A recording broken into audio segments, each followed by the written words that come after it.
জেলা বিএনপির টিম নিয়ে আমাদেরকে ফুল দিয়ে বরণ করেছেন। আমাদের সকলের প্রিয় আকন্দ ভাই আমাদের জামাত ইসলামের পক্ষ থেকে পুরো টিম নিয়ে ফুল দিয়ে বরণ করেছেন। তার চেয়ে অবাক করা বিষয়, বৈষম্য বিরোধী ছাত্র আন্দোলনের ভাইয়েরা, প্রতিনিধিরা, তারাও এসে ফুল দিয়ে আমাদেরকে বরণ করেছেন। তার মানে ময়মনসিংহের এই স্টেজ হয়ে গেছে পুরো বাংলাদেশ, ঠিক কিনা বলেন? আমরা এরকম বাংলাদেশ চাই কি চাই না?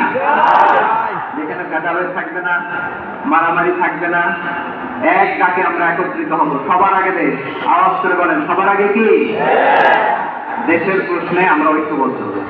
এই যে 24-এর ছাত্র নাগরিক অভ্যুত্থান, এরপরেও যদি আমরা একত্রিত হতে না পারি, এটা আমাদের জন্য আফসোসের। তো এই যে অন্তর্ভুক্তিমূলক ইনক্লুসিভ দলমত নির্বিশেষে আপনারা সবাই আজকে স্টেজে একত্রিত হয়েছেন, আমি খুব খুশি হয়েছি। আমি সবার জন্য প্রাণ ঢালা দোয়া এবং অভিনন্দন জানাচ্ছি। প্লে কার্ড নিয়ে যারা দাঁড়িয়েছেন তাদেরকে শুভেচ্ছা, ব্যানার নিয়ে অনেকে দাঁড়িয়েছেন শুভেচ্ছা, ফিলিস্তিনের পতাকা নিয়ে দাঁড়িয়েছেন তাদেরকে শুভেচ্ছা, লা ইলাহা ইল্লাল্লাহ মুহাম্মাদুর রাসূলুল্লাহর পতাকা উড্ডয়ন করছেন তাদেরকে প্রাণ ঢালা অভিনন্দন।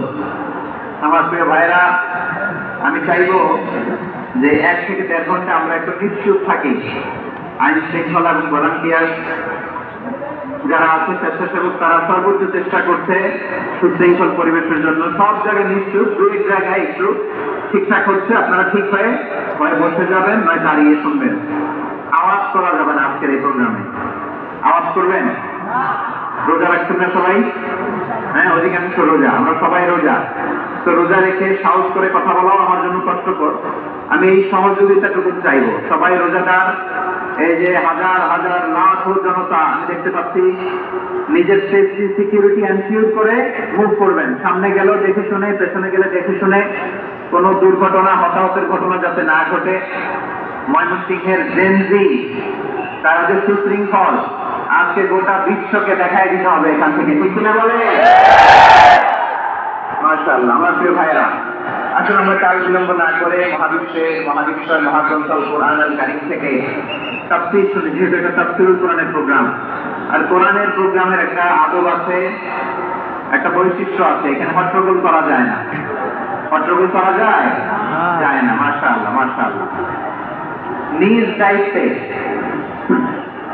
আইন শৃঙ্খলা বাহিনী থামতে বলবে, স্বেচ্ছাসেবকরা থামতে বলবে না। আপনি দায়িত্বশীল। আজকে আপনি হচ্ছেন এই প্রোগ্রামের হোস্ট, আমি গেস্ট। তো গেস্টের সাথে কি আচরণ করবেন আমি দেখতে চাই। সবাই ঠান্ডা হয়ে যাবেন, কোনো আওয়াজ নাই। মাশাআল্লাহ, এই তো বলার সাথে সাথে ঠান্ডা হয়ে গেল। মাশাআল্লাহ, এই দিকটাও আওয়াজ হচ্ছিল, এখন ঠান্ডা। মাশাআল্লাহ, মাশাআল্লাহ। জি, দেখেছি। শান্ত হতে হবে, শান্ত হতে হবে। আমি শুরুতেই হাত নাড়িয়ে শুভেচ্ছা জানিয়েছি আপনাদের।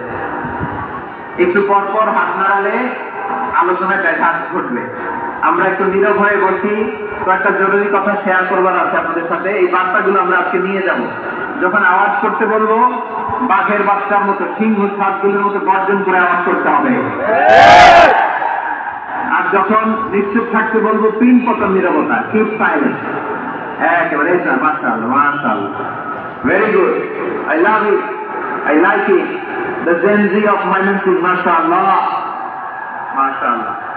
আমার প্রিয় ভাইরা, আমি আজকে এই চমৎকার দুপুরে সূরাতুল আহজাবের 35 নম্বর আয়াত তেলাওয়াত করেছি। কত নম্বর আয়াত? আপনারা আমার দিকে তাকান।